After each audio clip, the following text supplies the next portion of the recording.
Bueno, buenos días. Esta es la clase de física, pero primero vamos a hacer una pequeña... Vamos a ver algo acerca del coronavirus, como ya hemos hecho todas las clases. ¿Qué debes saber sobre el nuevo coronavirus? Los coronavirus son virus que circulan entre los animales, pero algunos de ellos también pueden afectar a seres humanos.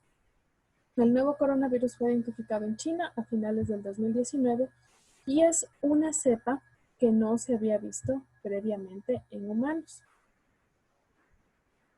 ¿Cuáles son los síntomas? Fiebre, tos, sensación de falta de aire. ¿Y cuál es la prevención? Las medidas generales de prevención de este y otros virus respiratorios son: en caso de que sufra una infección respiratoria, debe evitar el contacto cercano con otras personas. Si tose o estornuda, cúbrase la boca y la nariz con el codo, de preferencia con un pañuelo desechable, ¿sí? Y lo bota. Evitar tocarse los ojos, nariz y boca y lavarse las manos frecuentemente. Siempre que usted salga, las recomendaciones de higiene: tener el gel o alcohol antibacterial y mantener la distancia prudente con otras personas, sobre todo si es que estas están con afecciones respiratorias, y si no lo están, nosotros no sabemos si son portadores o no del virus. Fuerza. El tema de hoy en física es la fuerza. ¿Cómo medimos la fuerza? La fuerza es la capacidad de cambiar el movimiento de un cuerpo, y esto quiere decir el producto de su masa por la velocidad. De acuerdo al Sistema Internacional de Unidades, la fuerza se la mide en newtons y su unidad es la siguiente.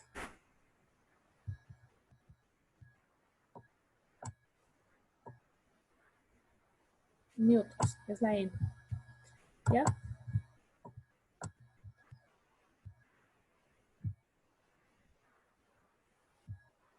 ¿Cuáles son las características de una fuerza? Primero tenemos el punto de aplicación, ¿sí? Es el lugar en donde el lugar concreto, ¿no? Es el punto en donde se aplica y actúa la fuerza.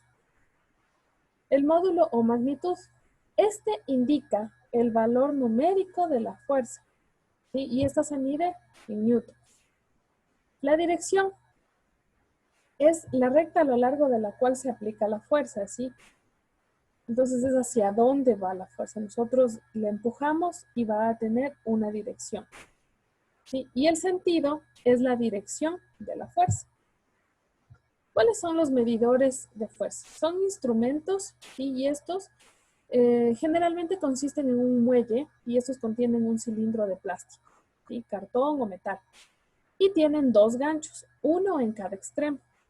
Se caracteriza porque posee una escala la cual indica la fuerza, ¿sí? Es en newtons. Y también tenemos los digitales. Tenemos el dinamómetro, que es el más común de los instrumentos medidores de fuerza. Y este se utiliza para medir la fuerza y calcular el peso. Y un dinamómetro tradicional, el dinamómetro tradicional fue inventado por Isaac Newton. Existen ahora dinamómetros con célula dinamométrica externa combinada para fuerzas de tracción y de compresión. Este se destaca por su alta precisión y rangos máximos de fuerza de hasta 50.000 newtons, según cada modelo, ¿no? Pero puede variar, pero máximo es de hasta 50.000 newtons.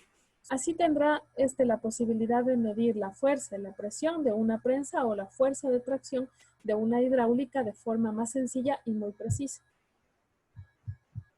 Tenemos también las fuerzas cotidianas. ¿Y en qué consiste? La unidad científica de fuerza es el newton, como les dije, es la unidad. Esta se abrevia con la letra N. Ejemplo, un cuerpo de 1 kilogramo de masa pesa aproximadamente 9,8 newtons. El peso es la fuerza con que la Tierra atrae un objeto, ¿sí? Si se fijan aquí en el gráfico, todos van a ser atraídos hacia el centro de la Tierra. Es por eso que nosotros, con la rotación y traslación de la Tierra, no salimos despedidos hacia el espacio, no hacia la atmósfera, no salimos despedidos. ¿Por qué? Gracias al peso. ¿sí? Entonces el peso es la fuerza con que la Tierra atrae un objeto cerca de su superficie y se llama peso de ese cuerpo. Esta fuerza está dirigida hacia el centro de la Tierra. ¿Sí? El peso de un cuerpo se representa con la letra W de weight, ¿sí? En inglés. Otros libros lo representan con la letra P, pero puede a veces existir confusión con otras representaciones simbólicas. La normal. Este es otro punto importante, ¿sí? Cuando un cuerpo reposa, aquí tenemos un cuerpo y un libro sobre esta mesa. Cuando un cuerpo reposa o se desliza sobre un plano, este le aplica una fuerza perpendicular que por ese motivo se denomina fuerza normal. Esta, como el libro está, no siempre va a ser perpendicular al peso, no siempre. Aquí, porque está en forma horizontal, pero si nosotros tenemos, como en este caso de acá, en un plano inclinado, la normal está perpendicular a la superficie, ¿sí? Pero el peso no, el peso se dirige hacia el centro de la Tierra. Entonces recuerde, la normal es perpendicular a la superficie de contacto, ¿sí? No va siempre en sentido contrario al peso, no siempre es así, solamente cuando se encuentra en un plano horizontal.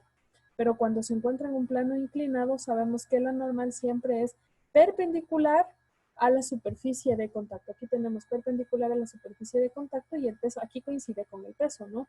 Acá, en cambio, como es un plano inclinado, está perpendicular a la superficie de contacto, pero no coincide con el peso, ¿sí?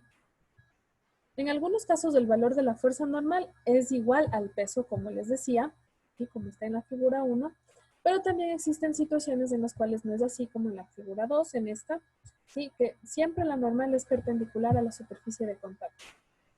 Las fuerzas de fricción, ¿qué quiere decir esto? Es cuando un cuerpo se desliza sobre una superficie, como podemos ver en la gráfica.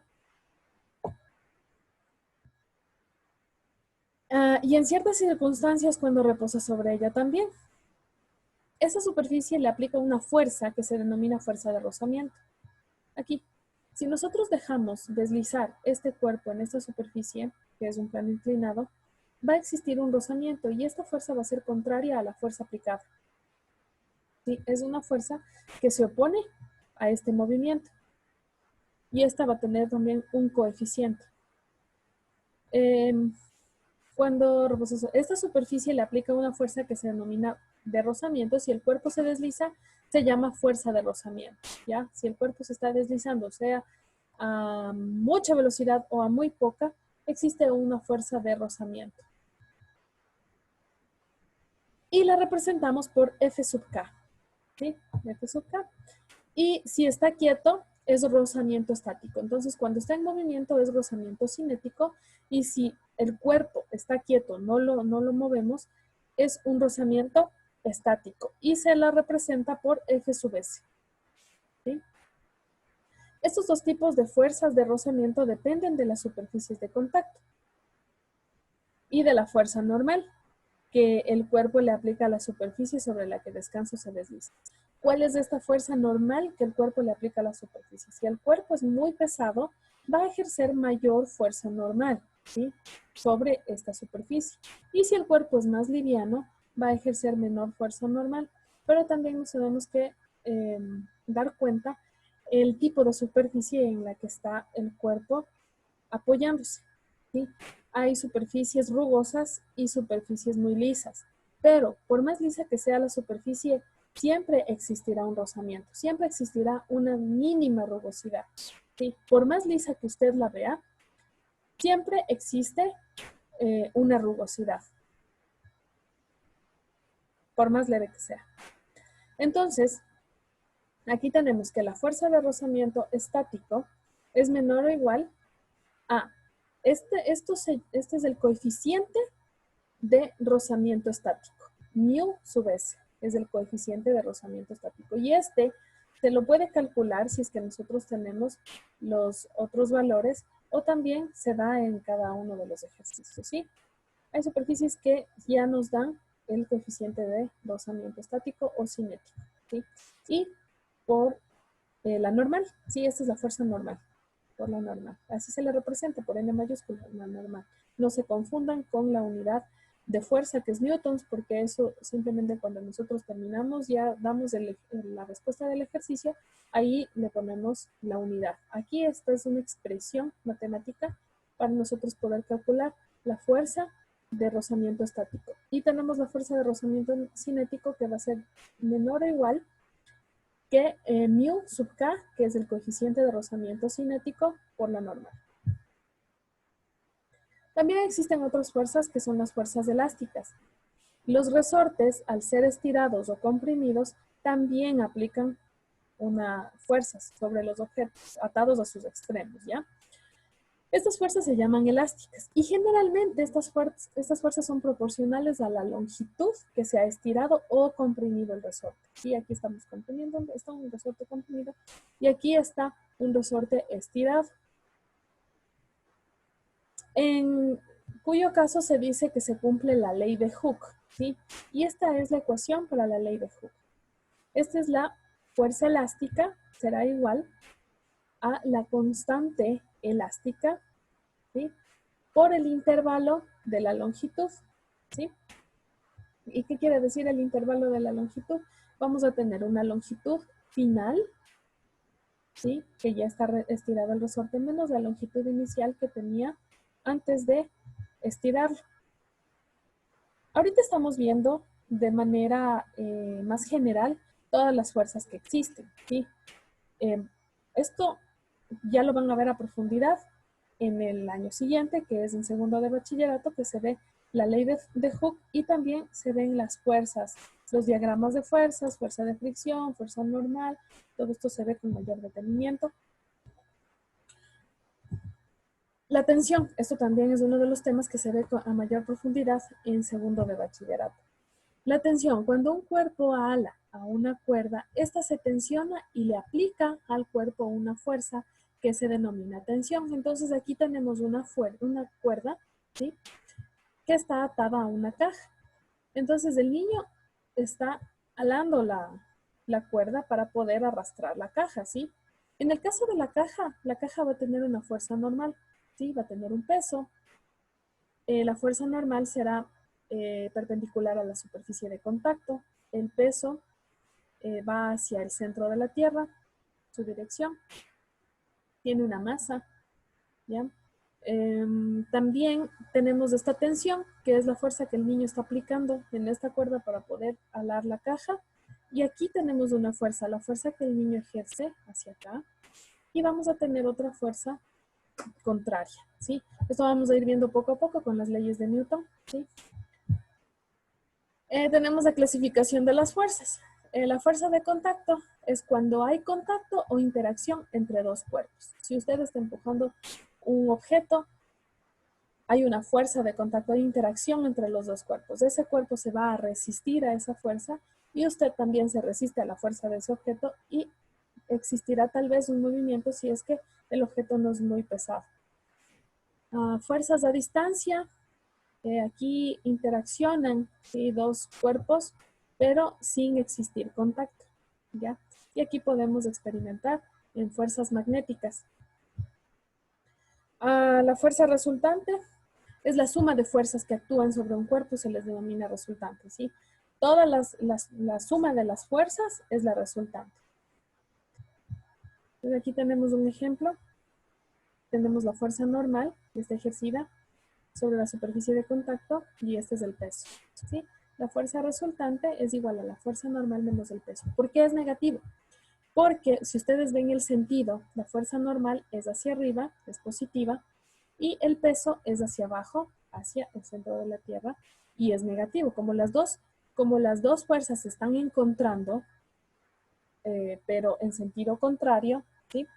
Entonces es negativo. Si nosotros hacemos una sumatoria de fuerzas aquí, la fuerza resultante sería la fuerza normal menos el peso.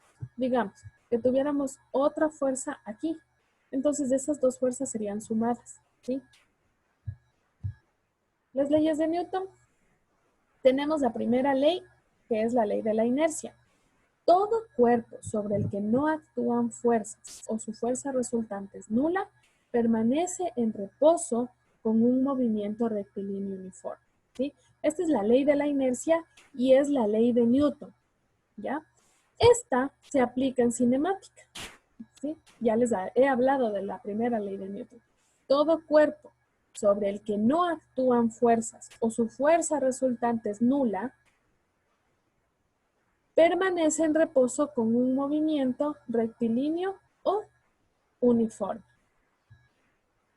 Para que entiendan mejor, aquí esta es la fuerza resultante igual a 0 o nula, ¿sí? Todo cuerpo que está en movimiento tiende a permanecer en movimiento y todo cuerpo que está en reposo tiende a permanecer en reposo. Si usted se sube a un automóvil el cual está en reposo, todavía no arranca, el momento en el que arranca el automóvil usted tiende a irse para atrás. ¿Por qué? Porque usted está en reposo y el automóvil al moverse se genera la primera ley de Newton, que es la ley de la inercia, donde usted su cuerpo tiende a permanecer en reposo. Ya. La segunda ley es la ley de la dinámica. Todo cuerpo sometido a una fuerza resultante poseerá un movimiento acelerado, que dependerá de la masa de dicho cuerpo. Entonces aquí nosotros ya tenemos aceleración, ¿sí?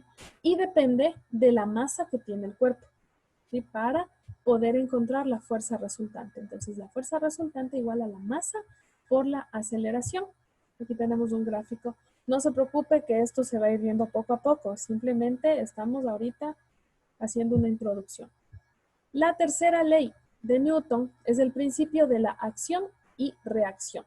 Y esto quiere decir cuando un cuerpo, ¿sí?, ejecuta una fuerza sobre otro cuerpo, un cuerpo 2, esta acción es simétrica, ya que el segundo ejerce la misma fuerza que el uno, pero en diferente dirección, ¿sí?, pero actuando en cuerpos distintos respectivamente. Entonces, la fuerza de 1 sobre 2 es igual a menos la fuerza de 2 sobre 1. Como podemos ver, estas dos personas, un claro ejemplo en el deporte de judo, están ejerciendo. Él ejerce una fuerza sobre él, que es la fuerza 1, sobre él, que es la fuerza 2. Y él ejerce una fuerza 2 sobre 1, ¿sí? Entonces aquí se ejercen unas fuerzas de reacción que son contrarias a la fuerza que ejerce cada cuerpo. ¿Sí? Él ejerce una fuerza hacia acá y él ejerce una fuerza hacia allá. Entonces existe una acción y también una reacción. El peso y la masa. Se ha definido la masa m de un cuerpo como una cantidad que depende del número de protones, neutrones y electrones que conforman ese cuerpo. La materia no puede oponerse al movimiento, pues esta es inerte, ¿sí? No puede oponerse, pero a mayor masa se le debe aplicar mayor fuerza neta. Si es más grande el objeto, debemos aplicar más fuerza. Si es más pequeño, obviamente no vamos a aplicar tanta fuerza para poderlo mover. ¿Sí? Para acelerarlo igualmente que a una menor masa. O sea, si nosotros empujamos una masa de X cantidad, ¿no? X kilogramos, pero que sea muy grande, vamos a necesitar mucha más fuerza para poder acelerar.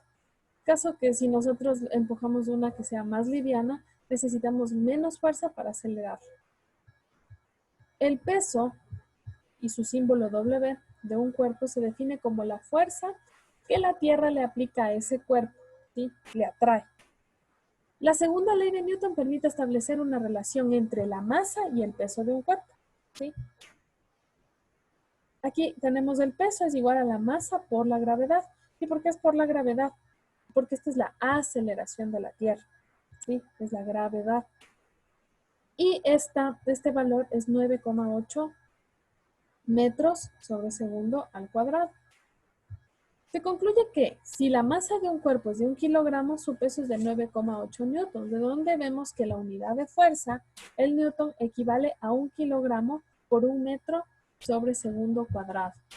O sea, cada kilogramo por 1 metro sobre segundo cuadrado.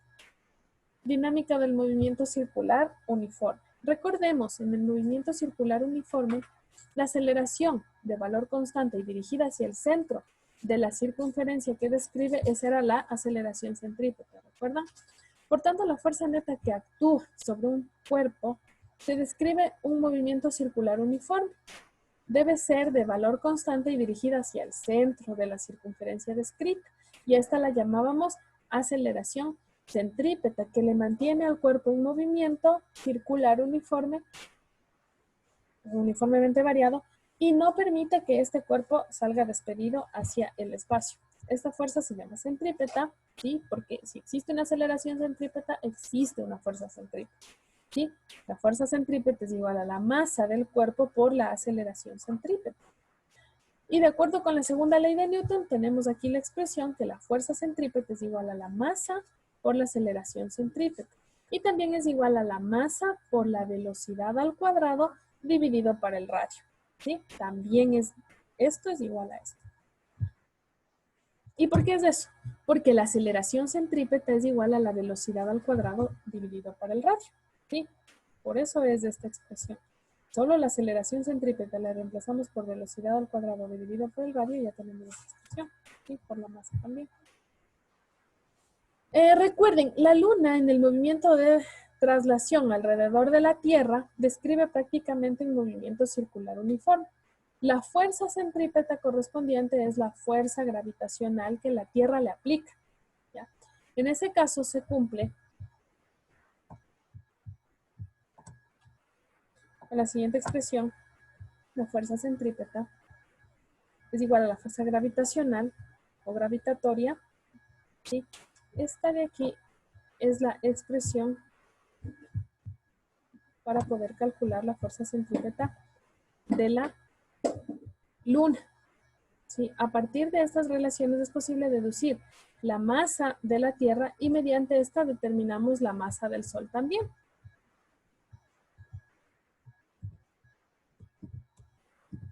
Listo. A ver, entonces.